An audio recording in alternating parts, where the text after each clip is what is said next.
For 8 years, my daughter borrowed money from me for house rent. In total, I gave her $55,000. But one day, her neighbor wrote, "Your daughter bought this house 15 years ago." When I talked to him, I found out. Good day, dear listeners. It's Clara again. I'm glad you're here with me.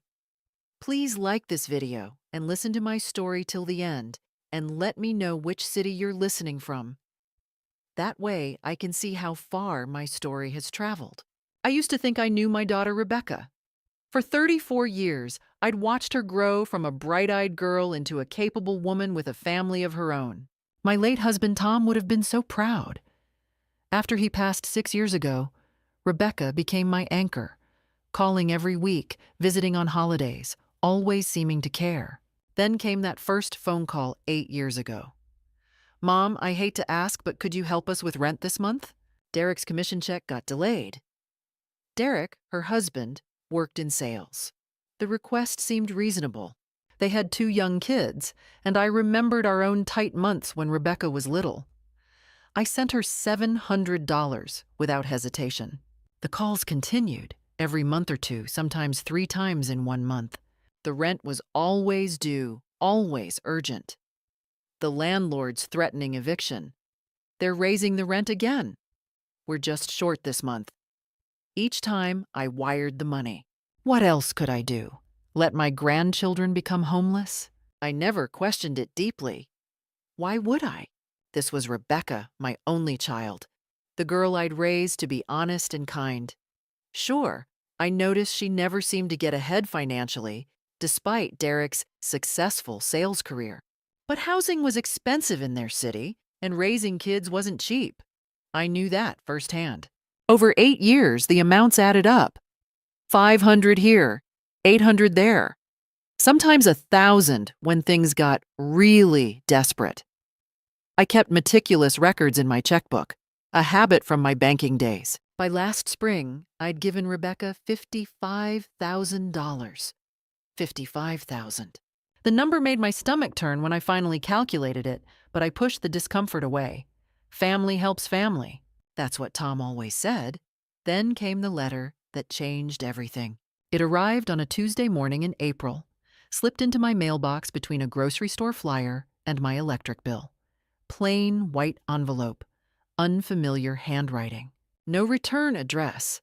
My hands trembled slightly as I opened it. At 72, mysterious letters rarely bring good news. "Dear Mrs. Patterson," it began, "you don't know me, but I'm your daughter's neighbor, Gerald Hutchinson. I've lived next door to Rebecca and Derek for 16 years. I'm writing because I recently overheard Rebecca on her porch, talking on the phone about rent money from Mom and laughing about how easy it was. Ma'am, I don't know what she's told you, but your daughter and son-in-law bought that house 15 years ago. I was here when they moved in. They own it free and clear, paid it off 7 years ago. I'm sorry to be the bearer of bad news, but I couldn't stay silent anymore. A mother deserves to know the truth." The letter slipped from my fingers and fluttered to the kitchen floor. Bought the house 15 years ago? Paid it off 7 years ago? That meant... My God, that meant Rebecca had been lying to me for 8 solid years. Every tearful phone call about eviction notices, every desperate plea for rent money, all fabricated, all lies. I sank into my kitchen chair, the same one I'd sat in when Tom died, when Rebecca called to tell me she was pregnant the first time, when I'd received every piece of life-changing news for the past 40 years. But this was different. This was betrayal wrapped in my own daughter's voice. Why would she do this? What had she spent my money on? $55,000. That was most of what Tom and I had saved for my retirement, for emergencies, for the life I was supposed to live after he was gone. Had Rebecca ever loved me? Or had I just been an ATM machine with a maternal heartbeat? I picked up the letter again, reading it 3 more times, searching for some indication it was a cruel joke or a mistake. But Gerald Hutchinson, had included his phone number at the bottom. "Call me if you need verification," he'd written. "I have documents." My daughter. My only child. The person I'd trusted more than anyone in the world after Tom died. How long had she been laughing at me? I didn't sleep that night. Instead, I sat at my dining room table with 8 years of bank statements spread before me like evidence at a crime scene. Each highlighted transaction mocked me. Wire transfer to Rebecca Patterson, $750. Check number 1847 to Rebecca Patterson, $1,200. Online transfer, $500. Rent help for Becca. Rent help for Becca. I'd even written little notes to myself, documenting my own generosity, my own stupidity. The final tally was worse than I'd remembered, $55,340. I'd given my daughter enough money to buy a decent car, to fund years of retirement travel, to leave something meaningful to my grandchildren. Instead, it had vanished into whatever black hole of lies Rebecca had created. But what had she spent it on? That question haunted me through the dark hours. Designer handbags? Vacations? Gambling? Or had she and Derek simply enjoyed the thrill of conning the old woman who'd given Rebecca life?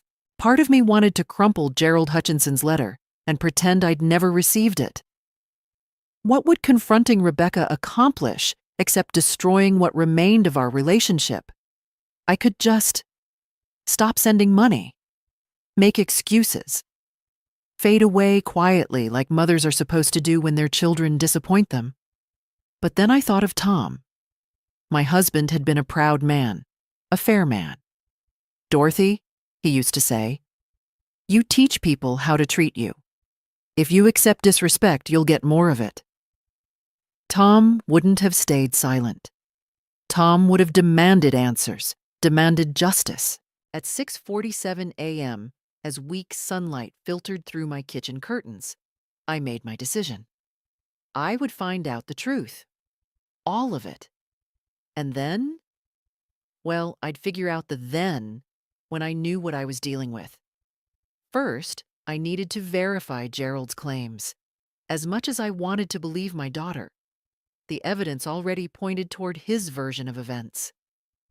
I picked up my phone 3 times before finally dialing the number on the letter.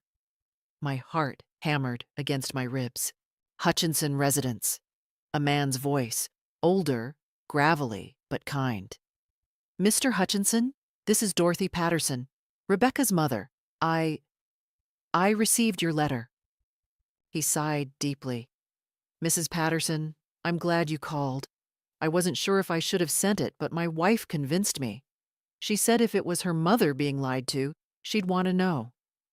"Is it true? About the house?" "Every word, ma'am. I've got copies of the property records if you need them.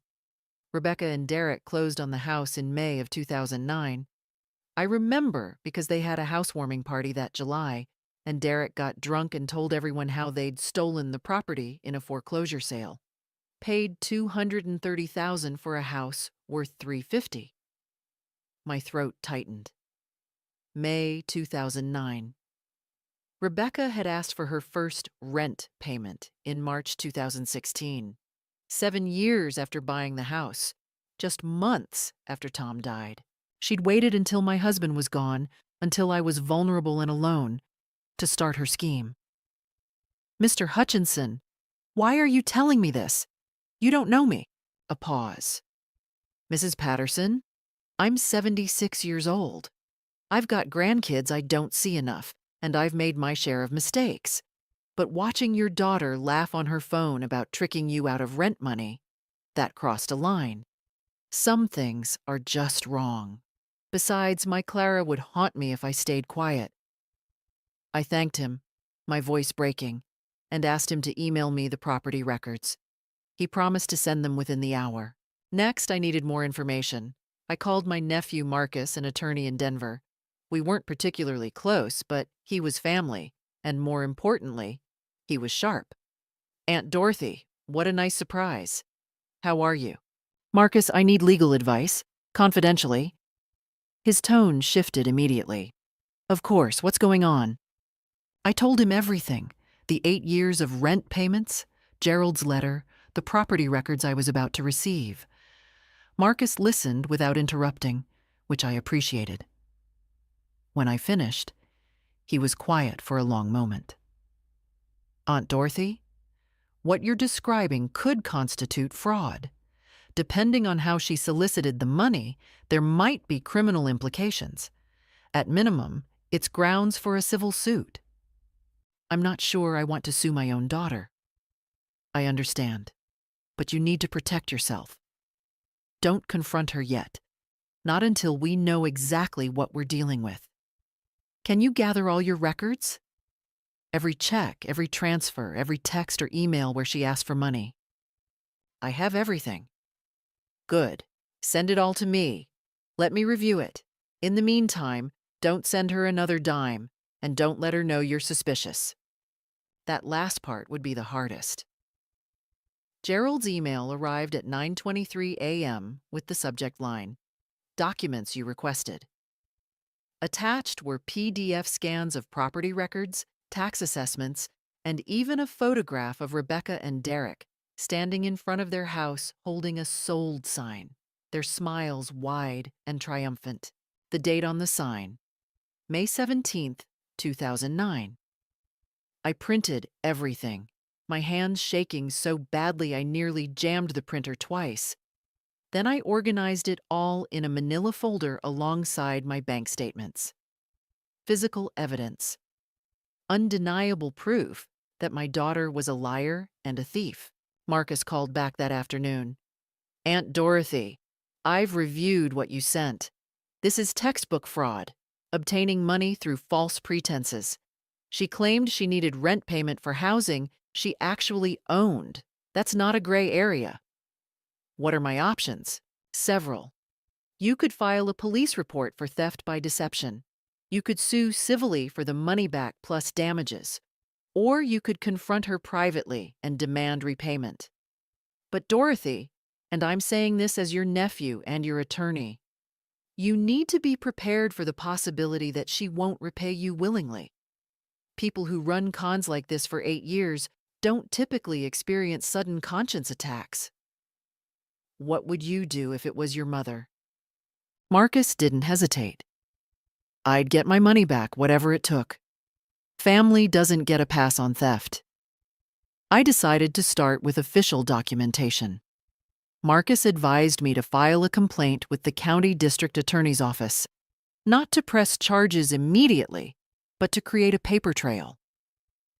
If she threatens you, if she tries to manipulate you, you want this on record, he explained.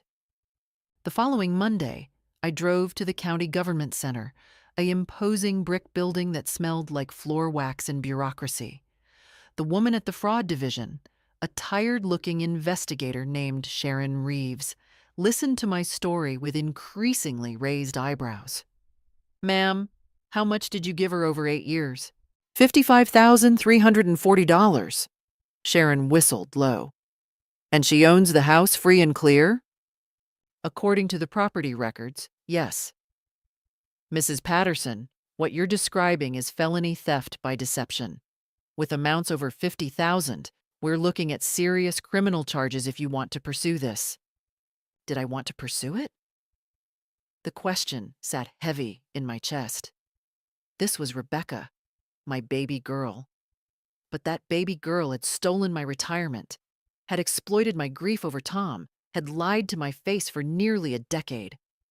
I want to file the complaint, I said. I'm not sure about charges yet, but I want this documented. Sharon nodded approvingly. Smart. We'll open a file. In cases like this, we typically recommend the victim attempt to resolve it civilly first. Send a formal demand letter. If the perpetrator refuses to cooperate, then we move forward with criminal proceedings. Does that work for you? Yes, but here's what Sharon didn't know, what I couldn't have anticipated. Rebecca had been monitoring my bank account. I discovered this 2 days later when Derek called me, the first time he'd phoned me directly in over 3 years. Dorothy, it's Derek. Listen, we need to talk about this misunderstanding. My blood went cold. What misunderstanding? Rebecca noticed you haven't sent the rent money in 2 weeks. And when she checked, look, she has access to your account from that time you were in the hospital and needed help paying bills, remember? She saw you'd printed bank statements going back 8 years. What's going on? Are you okay? Are you... Is your memory all right? The manipulation was breathtaking. He was trying to make me think I was senile, that I'd forgotten giving Rebecca access to my account 4 years ago when I'd had pneumonia. My memory is perfect, Derek, and Rebecca needs to remove herself from my bank account immediately. Dorothy, don't be upset. We're family. Rebecca's just worried about you. She should be worried about herself. I know about the house, Derek. I know you bought it 15 years ago. I know every rent payment I sent was a lie. Silence. Long, stretching silence that confirmed everything. Finally, who told you that? Because whoever it was is mistaken. We refinanced a few years ago, so maybe the records look... Derek, stop. I have the property records. I have photographs. I have a witness. The lies are over. His voice changed then, dropped the fake concern, and turned cold. You need to be very careful, Dorothy. Very careful about the accusations you make. Rebecca has been nothing but a devoted daughter. If you're going to start spreading lies about us, there will be consequences. Is that a threat? It's advice from family. He hung up. My hands trembled as I set down the phone. They knew. They knew I'd discovered the truth. And instead of apologizing, instead of showing even a hint of remorse, Derek had threatened me.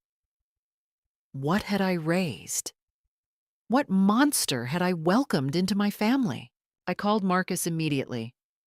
They know I found out. Derek just called and threatened me. Did you record it? No, I start recording everything, every call, every text, every interaction. Dorothy, these people are not going to go quietly. You need to prepare for war. Marcus sent me the formal demand letter on Wednesday.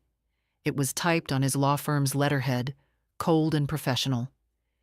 Dear Ms. Rebecca Patterson and Mr. Derek Patterson, this firm represents Dorothy Patterson regarding fraudulent solicitation of funds between March 2016 and April 2024.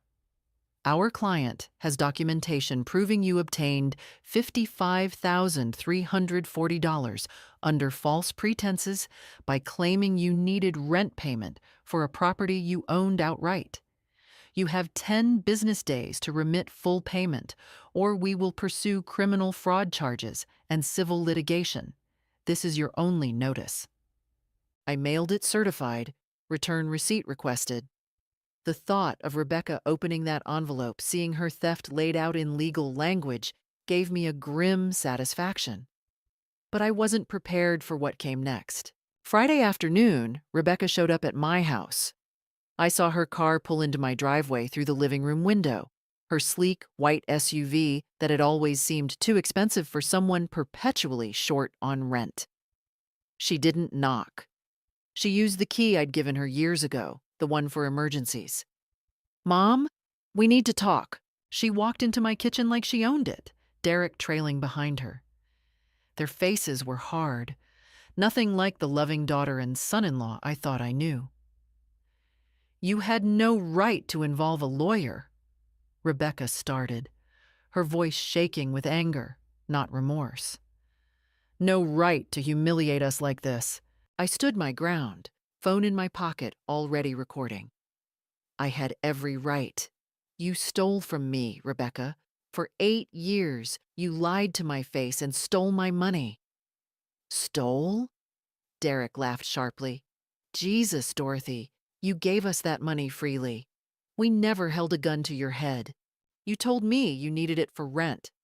You said you'd be evicted. Rebecca's eyes filled with tears. Practiced. Perfect tears. Mom, we did need it. Just not for rent. We had other expenses, and we knew if we told you the truth, you'd judge us. So yes, we simplified the situation, but we were going to pay you back. 8 years, Rebecca. $55,000. We've been struggling. Derek's commissions haven't been what they used to be, and the kids' private school, and you paid off your house 7 years ago. Gerald Hutchinson told me everything. Rebecca's fake tears evaporated instantly. That old bastard. He's been harassing us for years, sticking his nose where it doesn't belong. You're going to believe some stranger over your own daughter? He has documentation, property records, photographs. Derek stepped closer, invading my space. You know what's going to happen if you pursue this? We'll cut you off. Completely. You'll never see your grandchildren again. Emma and Jacob will grow up not knowing their grandmother because you chose money over family. The threat landed like a physical blow. Emma was 9, Jacob 7. They were innocent in all this, but using them as weapons? Get out of my house. Mom, please. Rebecca reached for my hand, but I jerked away. You don't get to mom me anymore. You lost that right when you decided to steal from me. You have 10 days to return my money, or I'm filing criminal charges. Now, leave. You're going to regret this, Derek hissed. We have lawyers, too. We'll prove you gave us that money as gifts. We'll tell everyone you're senile, that you're making false accusations because you're lonely and bitter. By the time we're done, no one will believe a word you say. Rebecca pulled out her phone. I'm calling Adult Protective Services right now. You're clearly not capable of managing your own finances.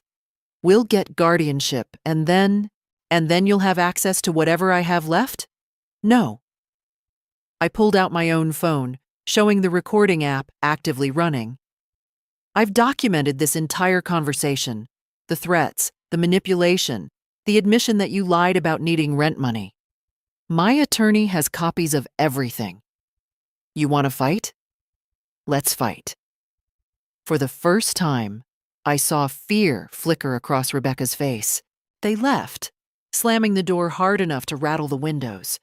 Through the curtains, I watched them argue in the driveway, Derek gesturing wildly, Rebecca crying real tears now. The moment their car pulled away, my knees buckled.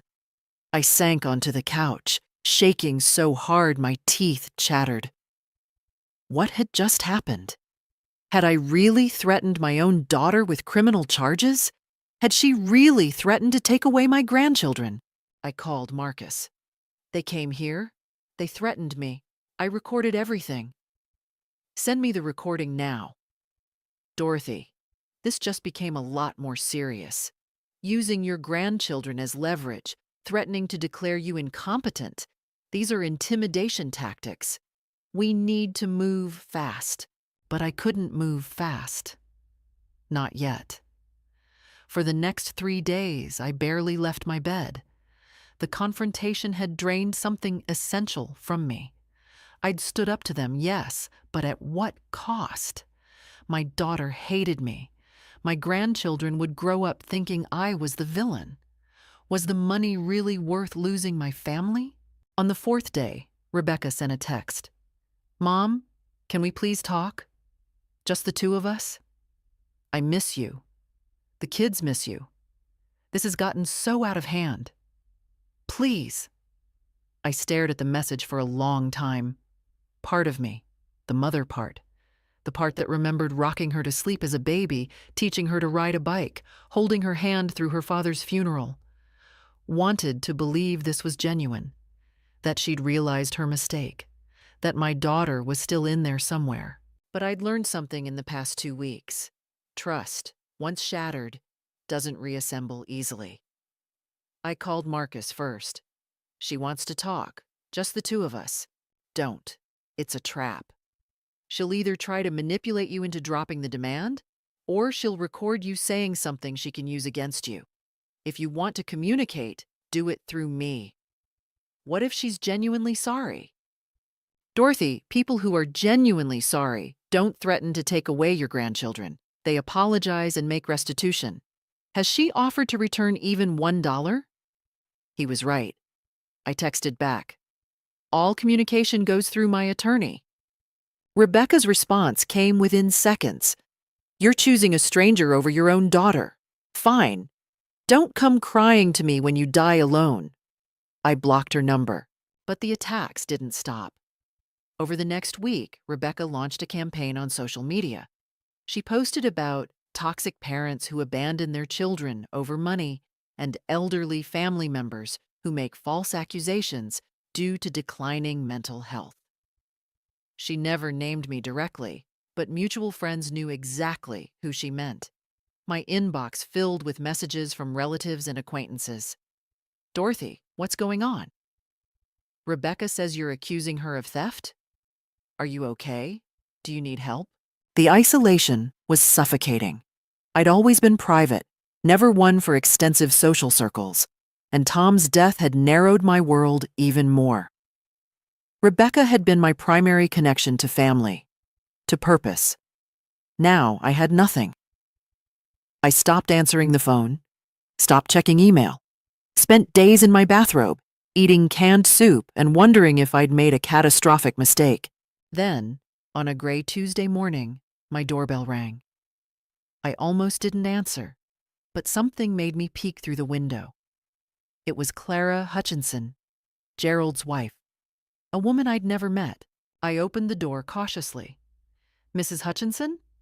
She was small and elegant, maybe 70, with kind eyes behind wire-rimmed glasses.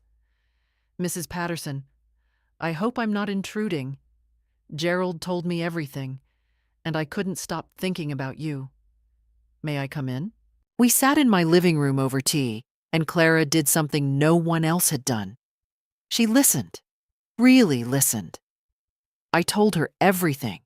The 8 years of payments, the confrontation, Rebecca's threats, the social media attacks. You did the right thing, Clara said firmly. What she did was cruel, calculated theft. The fact that she's your daughter doesn't excuse it. It makes it worse. But I've lost my grandchildren. Have you? Or has Rebecca just told you that? Mrs. Patterson, Dorothy, may I be frank? I nodded. You're being abused. Financial abuse, emotional abuse. Rebecca is using every manipulation tactic in the book. Threats, guilt, social isolation, gaslighting. I've seen it before. My sister went through something similar with her son. The only way it stopped was when she stood her ground completely. What happened? He came crawling back when he realized she was serious. Some people only respect strength. Your daughter needs to learn that actions have consequences, even when you're dealing with family. Especially when you're dealing with family. Clara reached into her purse and pulled out a business card. This is my therapist, Dr. Sarah Chen. She specializes in family trauma. You need support, Dorothy, professional support, and you need friends. She smiled gently. Gerald and I would like to be your friends, if you'll have us. I started crying then. Deep, wrenching sobs I'd been holding back for weeks. Clara held my hand and didn't say anything, just let me purge the grief and anger and confusion. When I finally calmed down, she said, You're stronger than you think. You stood up to them. Now you just have to stay standing. That afternoon, I called Dr. Chen and made an appointment. I also called my old friend Martha, someone I'd lost touch with after Tom died. Martha, I need help. Can we meet for coffee? Of course, when? Tomorrow? I'll be there. Slowly, painfully, I started building a support system beyond my daughter. I joined a senior center book club, started attending church again, reconnected with old colleagues from my banking days. And through it all, Rebecca stayed silent. No more texts, no more social media posts. According to Gerald, who kept an eye on things next door, she and Derek seemed to be watching, waiting to see what I'd do next. The 10-day deadline from Marcus's letter passed. They sent nothing. It was time for the next step. They came on a Sunday morning, 3 weeks after the deadline expired. I saw them through my window, Rebecca, Derek, and the children. Emma and Jacob held handmade cards, their small faces uncertain. I'd been expecting this.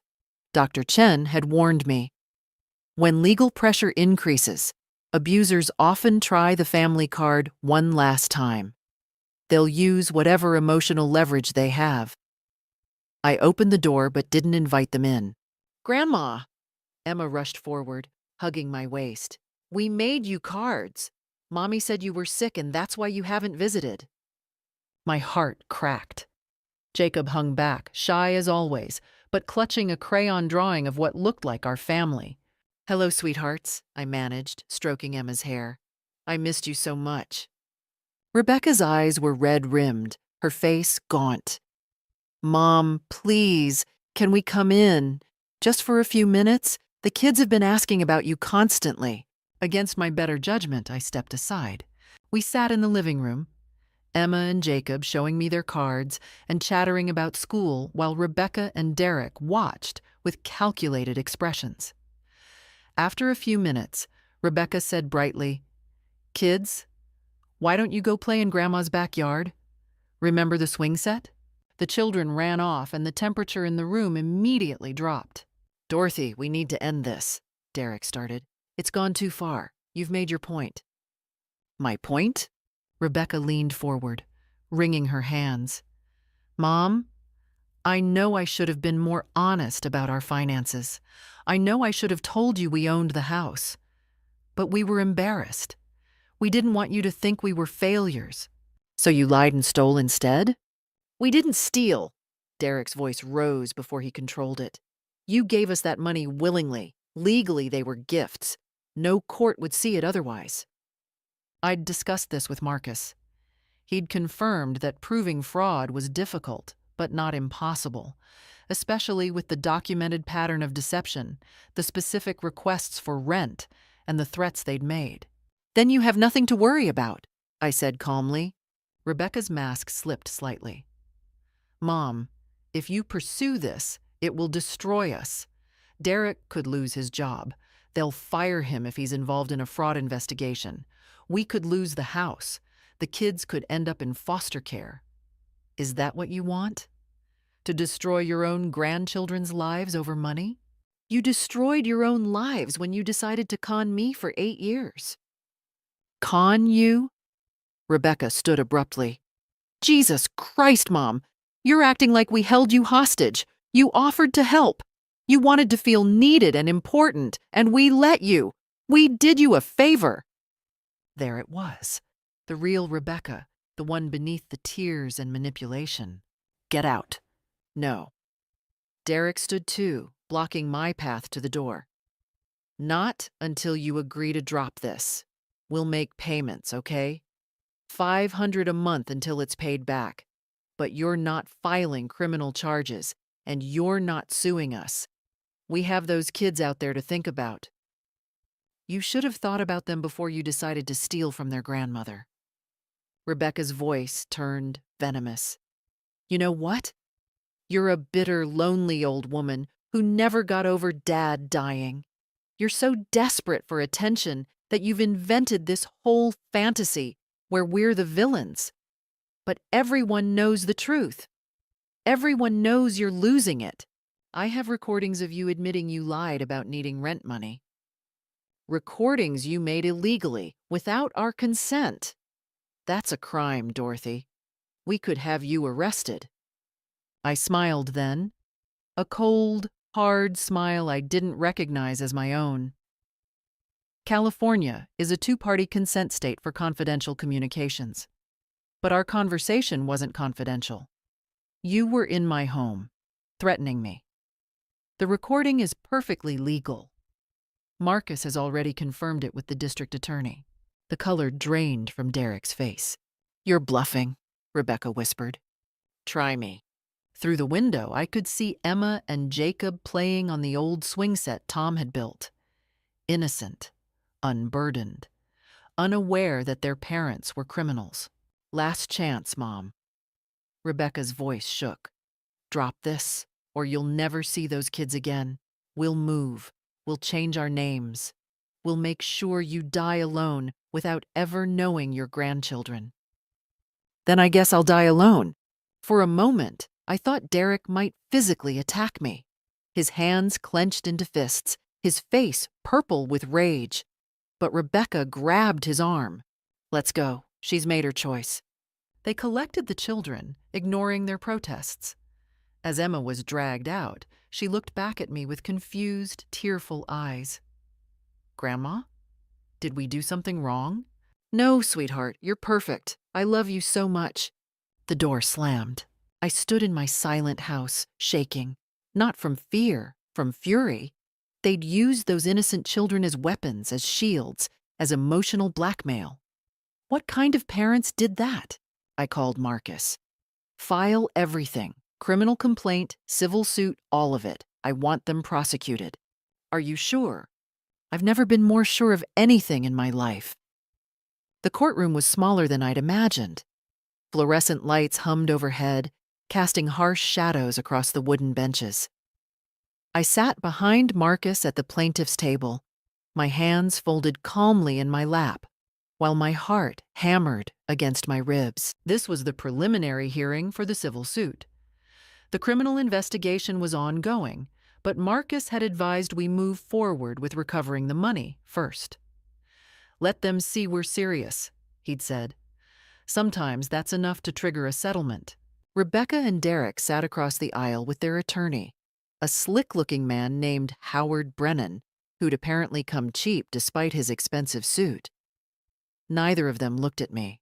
The judge, a stern woman in her 60s named Judge Patricia Walton, reviewed the case file with an expression that revealed nothing. Mrs. Patterson, your claim is that the defendants obtained $55,000 from you through fraudulent misrepresentation. Is that correct? Marcus stood. Yes, Your Honor. Over an 8-year period, the defendants repeatedly solicited funds from Mrs. Patterson by claiming they needed assistance with rent payments. However, property records show they purchased the residence in question 15 years ago and paid off the mortgage 7 years ago, 1 year before the first solicitation occurred. Judge Walton turned to Brennan. Mr. Brennan, your response? Brennan stood smoothly. Your Honor, this is a family dispute being mischaracterized as fraud. Mrs. Patterson willingly gave money to her daughter and son-in-law. There were no contracts, no loan agreements, no formal obligations. These were gifts, pure and simple. That Mrs. Patterson now regrets her generosity doesn't constitute fraud. Gifts? Marcus pulled out a folder thick with documentation. Your Honor, we have text messages, voicemails, and emails spanning 8 years in which the defendants specifically requested money for rent or to avoid eviction. In one text message from January 2019, Ms. Rebecca Patterson wrote, Mom, please. The landlord is threatening to evict us if we don't pay by Friday. Can you send $1,200? That's not a gift request. That's a fraudulent solicitation. Brennan barely flinched. My clients may have simplified their financial situation to avoid burdening Mrs. Patterson with details, but simplified? Marcus's voice cut like a blade. They claimed repeatedly to be renting a property they owned. That's not simplification. That's deception. And the pattern is clear and consistent. Every request came with fabricated urgency about rent, eviction, or landlord demands.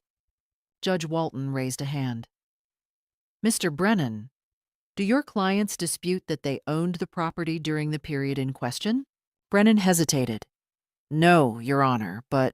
And do they dispute that they solicited funds by representing those funds were needed for rent payment? Another hesitation. Derek whispered urgently to Brennan, but the attorney shook his head minutely. Your Honor, my clients maintain they had legitimate financial needs and... That's not what I asked. Judge Walton's voice was ice. Did they or did they not request money specifically for rent on a property they owned? Rebecca stood suddenly, tears streaming. Your Honor, please. She's my mother. I made mistakes, yes, but I never meant to hurt her. We were desperate. We had medical bills, the kids' school.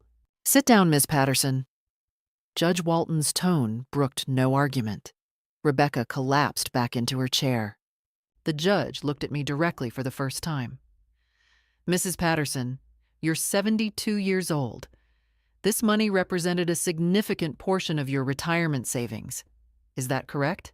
I stood, my voice steady despite my racing pulse. Yes, Your Honor. My late husband and I spent 40 years saving that money. When my daughter told me she needed help, I gave it without hesitation because she's my child. I trusted her. She exploited that trust systematically and deliberately. Not once or twice, but for 8 years. That's not a family dispute. That's theft. Judge Walton made notes on her pad, then looked at Brennan. Does your client wish to settle this matter? Brennan and Derek had a whispered conference. Finally, Brennan stood. Your Honor, we'd need time to consider. You've had 3 weeks since the demand letter. I'm ordering a settlement conference for next week. In the meantime, I'm granting a preliminary injunction preventing the defendants from disposing of assets. If they attempt to sell their home, transfer property, or hide funds, they'll be in contempt. She banged her gavel. We're adjourned. As people stood and gathered their things, Rebecca finally looked at me. Her face was a mask of hatred and humiliation. I hope you're happy, she hissed as she passed. You've destroyed your own family. I met her eyes without flinching. No, Rebecca, you did that all by yourself. In the hallway, Marcus gripped my shoulder. That went better than expected. Walton sees through their lies. We're going to win this. For the first time in months, I believed him. The settlement conference happened 5 days later in a drab conference room that smelled like stale coffee and desperation. Rebecca and Derek sat across from me, their lawyer looking significantly less confident than he had in court. Judge Walton had made her position clear through her law clerk. Settle or face a trial where all evidence, including the recordings of Derek's threats, would become public record. Marcus laid out our terms. Full restitution of $55,340, written admission of fraudulent conduct, permanent restraining order prohibiting contact with Mrs. Patterson except through legal counsel, and a public statement correcting the false claims made on social media. Brennan laughed weakly. You can't be serious. My clients don't have $55,000 lying around. Then they can sell their house, Marcus said coldly. The house they claimed they couldn't afford to rent, but actually owned free and clear. Or they can set up a payment plan with severe penalties for default. Those are the options. Derek exploded. This is extortion. We're not admitting to anything, and we're sure as hell not selling our house. Then we go to trial, I said quietly. And I'll testify about every lie, every manipulation, every threat. The jury will hear you threatening to take away my grandchildren. They'll hear Rebecca's social media attacks. They'll see 8 years of documented fraud. And when we win, and we will win, you'll owe not just the money, but damages and legal fees. We're talking over $100,000. Rebecca's face crumpled. Mom, please, don't. I held up a hand. You don't get to mom me anymore. You made your choices. Now live with them. The room fell silent except for the hum of the air conditioning. I watched Derek's jaw clench and unclench, watched Rebecca dab at her eyes with a tissue that was already shredded. Brennan whispered urgently with his clients, their heads bent together like conspirators whose conspiracy had finally collapsed. I felt strangely calm. For months, I'd been the one scrambling, the one off balance, the one wondering if I was doing the right thing. Now, watching them squirm, watching them face the consequences of their own actions, this was clarity. This was justice, Finally, Derek slammed his hand on the table. Fine, we'll pay. But we're not admitting fraud. Then there's no deal, Marcus said. Mrs. Patterson wants the truth on record. Either you admit what you did, or we let a judge and jury decide. More whispered conferences. Rebecca was crying again, but these tears seemed real. Tears of defeat, of consequence finally arriving after 8 years of unchecked deception. She kept looking at me like she expected me to break, to soften, to revert to being the pushover mother she'd known her entire life. I didn't break. How much time do we have to pay? Brennan finally asked, defeat evident in his voice. Immediate payment of $25,000. The remaining $30,340 in monthly installments of $2,500 for 1 year, secured by a lien on their property. Miss one payment, and the full amount becomes due immediately, plus the admission, the restraining order, and the public statement. We don't have $25,000 in cash. You have a house worth approximately $400,000. Get a home equity loan. Figure it out. You had no problem spending my client's retirement money. Find a way to return it.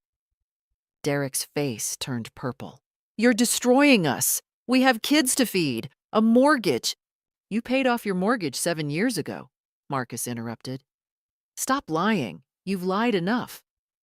The negotiation dragged on for 3 hours. They tried to reduce the immediate payment to $10,000. They tried to eliminate the public statement, arguing it would humiliate their children. They tried to extend the payment timeline to 3 years, to 5 years. Marcus and I didn't budge on a single point. At one point, Rebecca tried a different approach. Mom, think about Emma and Jacob. They'll read that statement someday. They'll know what we did. Is that what you want? For your grandchildren to think their parents are criminals? I looked at her steadily. What I want is for your children to learn that actions have consequences, that you can't lie and steal and manipulate your way through life. Better they learn it now from you than later from someone less forgiving. Less forgiving? Derek's voice dripped with venom. You're 72 years old and you're tearing apart your own family over money. I'm 72 years old and I'm teaching my daughter that even mothers have limits. Even love has boundaries. You crossed both. Finally, as afternoon shadows stretched across the conference table, Brennan nodded grimly. We'll accept the terms. But we need 2 weeks to secure the initial payment. 1 week, Marcus countered, and the admission and public statement happen immediately. Brennan consulted with his clients one final time. Rebecca was openly sobbing now. Derek stared at the table, his hands clenched into white-knuckled fists. Agreed, Brennan said quietly. That evening, Rebecca posted on Facebook, I need to address something publicly. Over the past 8 years, I asked my mother for money for rent when in fact I owned my home. This was wrong and deceptive. I have hurt someone who loved and trusted me. I am working to make full restitution and can only hope that someday she can forgive me, though I don't deserve it. I'm sorry, Mom. The comments section filled immediately, some supportive, many shocked, a few applauding my courage. Several people I didn't even know wrote lengthy comments about their own experiences with family financial abuse. One woman wrote, "Your mother is braver than you deserved." I read it once and then closed the browser. Her words didn't matter anymore. The money mattered. The accountability mattered. The public record mattered. The cashier's check for $25,000 arrived 6 days later via courier, delivered to Marcus's office. He called me immediately. Dorothy, it's here. They actually came through. I felt something release in my chest. Tension I'd been carrying for so long I'd forgotten it was there. Marcus deposited it into an escrow account pending the finalization of the settlement agreement. The formal documents were signed on a cold November morning in a different conference room. Rebecca's hand shook so badly she could barely hold the pen. Derek wouldn't look at anyone, not at me, not at Marcus, not even at his own lawyer. Their admission of fraudulent conduct became part of the permanent legal record filed with the county clerk's office. Anyone searching their names would find it. As we left the attorney's office, Marcus turned to me with a rare smile. "You did it, Dorothy. You actually did it. In 30 years of practice, I've never seen someone stand this firm against their own child." "We did it," I corrected. "So what now?" I thought about that. The money was being returned. Justice had been served. But Rebecca was still my daughter, Derek still my son-in-law, Emma and Jacob still my grandchildren. Children I might never see again except in photographs or chance encounters. "Now," I said slowly, "now I figure out how to live with this." Because winning, I was learning, doesn't always feel like victory. Sometimes it just feels like survival. But survival, I was discovering, was its own kind of triumph. 6 months after the settlement, my life had transformed in ways I never anticipated. The monthly payments arrived like clockwork. $2,500 on the first of every month. Electronic transfers that appeared in my account without fanfare or communication. Marcus had set up the system to be completely automated. I didn't have to see Rebecca or Derek, didn't have to speak to them. The money simply came, as it should have all along. I used some of it to finally take that trip to Italy I'd been planning with Tom before he got sick. Walking through the streets of Rome, standing in the Sistine Chapel, eating fresh pasta in a tiny Tuscan village, I felt my husband's presence in a way I hadn't in years. He would have been proud of me, I thought, proud that I'd stood my ground. I also invested in myself. Joined a watercolor painting class at the senior center and discovered a talent I'd never known existed. My small paintings of landscapes and flowers started selling at local craft fairs. Nothing substantial, $20 here, $50 there, but the validation warmed something inside me that had gone cold during Rebecca's betrayal. Clara and Gerald Hutchinson became unexpected pillars in my life. We had dinner together twice a month, attended the same church, took walks in the park on Sunday mornings. Clara introduced me to her book club, where I found a community of smart, funny women who asked nothing from me except my thoughts on the latest mystery novel. Dr. Chen helped me process the grief, not just for the daughter I'd lost, but for the daughter I'd thought I had. "You're mourning an illusion," she explained during one session. "The Rebecca you loved was partly real and partly a construction. Coming to terms with both parts is the work." It was hard work. Some days I still reached for my phone to call her, to share some small piece of news. Then I'd remember, and the ache would return, fresh as ever. But I wasn't lonely anymore. That was the surprise. I'd feared that cutting Rebecca out would leave me isolated, but instead, I'd found space for real relationships, people who valued me for who I was, not what I could give them. Meanwhile, according to Gerald's occasional updates, Rebecca and Derek's life was unraveling. Derek lost his sales job 3 months after the settlement. Something about ethical violations. Apparently, his company had gotten wind of the fraud case and decided he was a liability. He'd found new work, but it paid significantly less. The strain showed on the house. The lawn grew shaggy. Paint peeled on the shutters. The expensive SUV disappeared, replaced by an older sedan.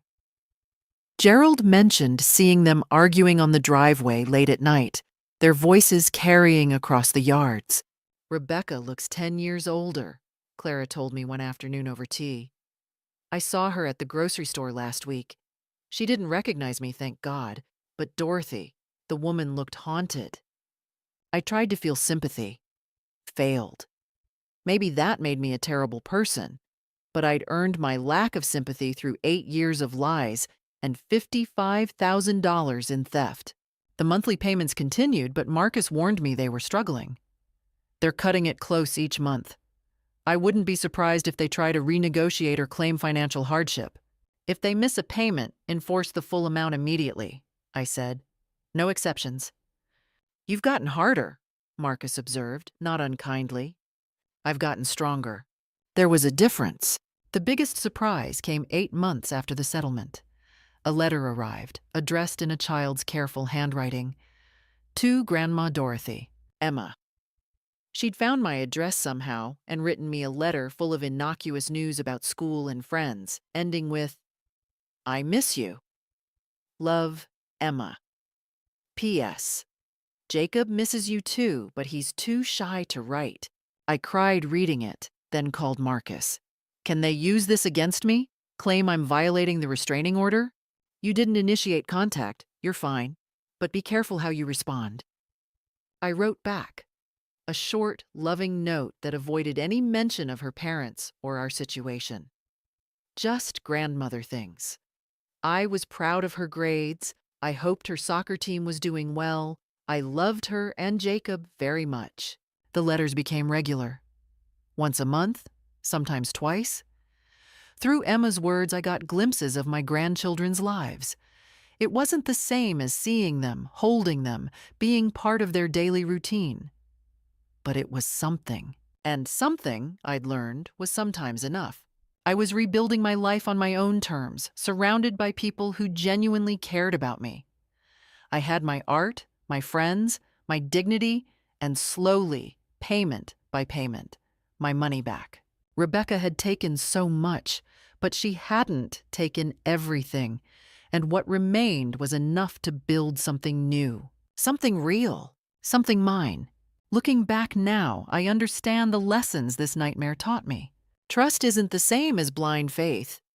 Love doesn't mean accepting abuse. And family, real family, is built on respect, not blood alone. I learned that standing up for yourself isn't selfish, that sometimes the hardest battles are worth fighting, that you can survive losing someone you love when you realize you're losing something false. If your own family is taking advantage of you, don't ignore the warning signs like I did. Document everything. Seek help. Remember, you deserve dignity, even from those who share your DNA. What would you have done in my situation? Would you have forgiven Rebecca or fought like I did? I hope you never have to find out. But if you do, I hope you choose yourself. Thank you for listening to my story. Some endings aren't happy. They're just honest. And sometimes that's enough.